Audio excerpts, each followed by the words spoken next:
All right, you guys, welcome back to Nightmare Garage. So I'm gonna show you this one little thing that I use on my personal race car.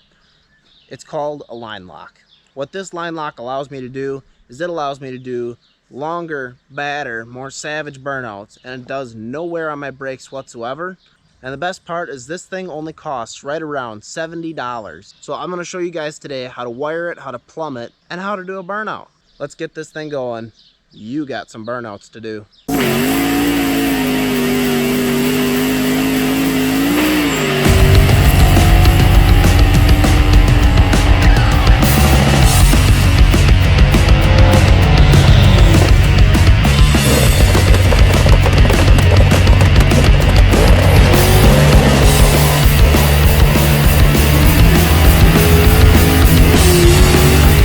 Alrighty, so right here is the line lock on my car.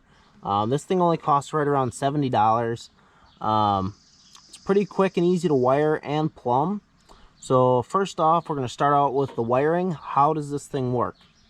So what you want to do is you want to take one side of the wires. So this side right here is wired to an always hot. So I have mine, it runs down into the firewall, comes out the other side right here as this white wire, which this white wire is always power coming straight from my fuse box, which is right down here.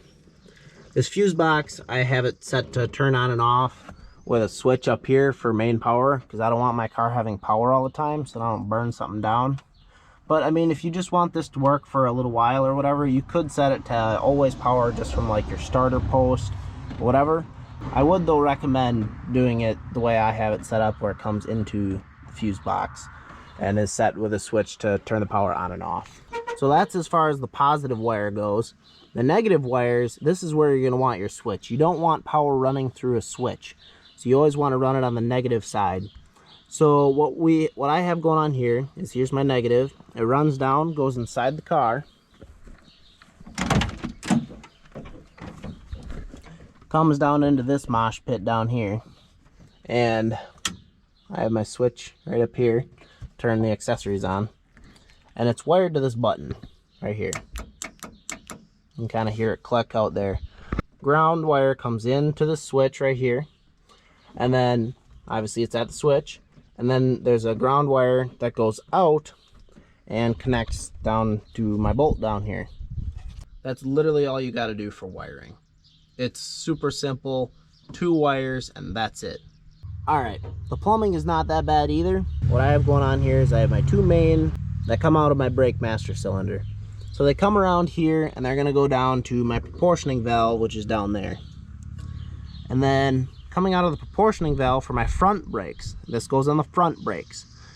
This line will come up and it goes, you follow it up and it goes into my line lock. And then after it gets into the line lock, it's going to come back down, go down all the way to my T-block down here. Once it gets to this T-block, it's going to go to driver side and passenger side. So basically what this means is when you push down on the brake, you're going to set your line lock, and it's going to hold all the pressure in the front brakes while your back brakes release.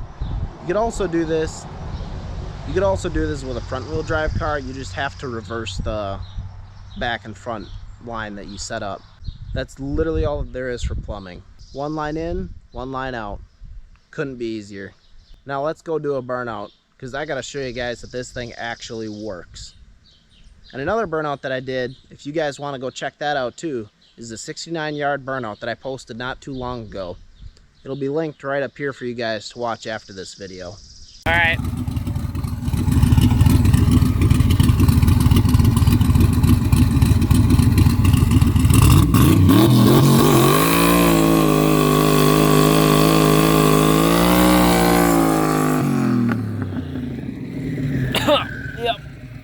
Yep, that was a good burnout.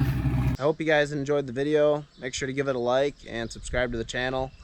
If you guys want to see more interesting content like this, either informational or just for entertainment. Thanks for watching, and I'll see you guys later.